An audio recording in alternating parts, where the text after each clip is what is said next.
안녕하세요. 두 번 보고 세 번 보면 더더욱 감탄할 수밖에 없는 복삭 소가수다입니다. 왜냐하면 디테일들이 엄청나기 때문이죠. 어떻게 이렇게 보이지 않는 곳까지 완벽한 세팅들을 해놨을까. 지금부터 복삭 소가수다 3막 9화부터 12화까지의 깨알같은 디테일들 전해드리겠습니다. 보시다 보면 소품팀 미쳤다, 미술팀 대단하다 이런 생각이 드실 겁니다. 애순이네 이사하죠. 진짜 잠깐 지나가는 뒷배경에 추억의 우체통까지 세팅을 해놨습니다. 이사 박스도 느낌 살게 삼익 석유 박스. 세이문의 횟집 오픈하는데 출입구 입구에 성화봉송 신문기사 걸려있네요. 이모들도 88 서울올림픽 성화봉송에 참여했다는 설정. 횟집 트럭 S자도 누가 떼갔습니다. 서울대 갔겠네요.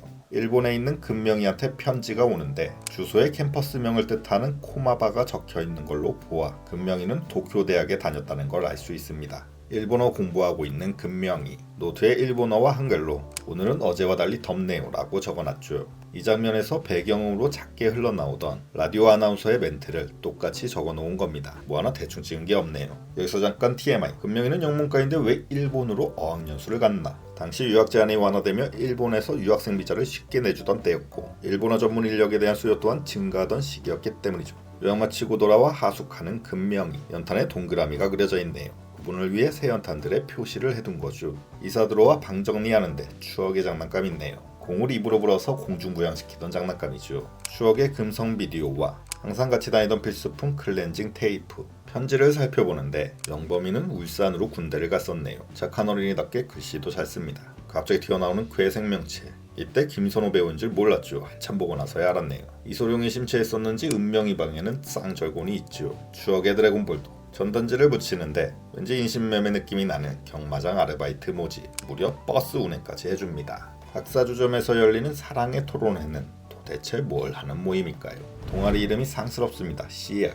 깐느 극장 방향성은 알 수가 없네요. 사랑과 영혼과 병광세를 함께 상영합니다. 밖에 걸린 포스터는 병광세가 맞는데 안에서 작업 중인 포스터는 농촌의 모내기 남녀. 에마 부인 그려달랬더니 사파리 과천경마장을 그려놨습니다. 금강산 도시 구경 밥은 먹어야죠. 그런데 도시락통 가운데가 비어 있습니다. 데울 필요 없는 반찬은 따로 빼둬서 그런 거죠. 당시 영화 한 편 값은 3,000원. 그때가 좋았네요. 1990년 학신의 가족도 나옵니다. 학신의 가족 관계는 아들 둘, 딸 둘. 낚시쩍벌 부담스럽네요. 좀 어머니였으면 좋겠습니다.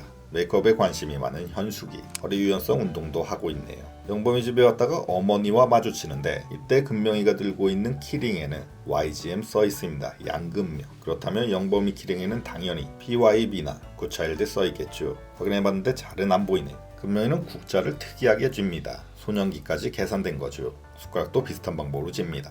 마음 아팠던 장면, 금명이 가스 중독. 과거에도 위험한 일이 있었죠. 회상씬 나오는데 옛날 의원 벽에 붙어있던 포스터. 표어는 기생충 박멸인데 뱃속에서 먼 구렁이 한 마리가 튀어나오고 있습니다. 병원에 실려온 금명이. 양발도 90년대 느낌. 이 환자는 좀 억울한 손석구 배우를 닮았네요.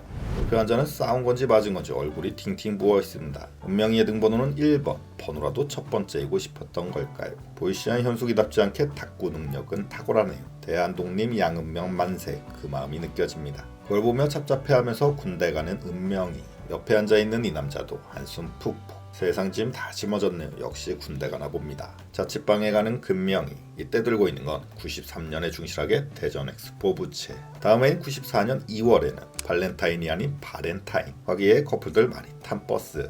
이 남자 초콜릿 많이 받았네요. 좋아 죽습니다. 영범이도 받았네요. 이때가 좋았지. 뒷목 잡기 만든 문제의 상견례. 금명이 삐삐에는 커플 사진이 붙어 있습니다. 라면 받침이 되어버린 청첩장. 결혼식 장소는 프라자 호텔. 비싼 곳에서 결혼할 예정이었네요. 붓국 같은 냉장고에 들어있는 바로 이 소주. 양을 보니 먹다 남은 거네요. 지금처럼 돌렸다는 뚜껑이 아닌데 어떻게 다시 닫았을까요?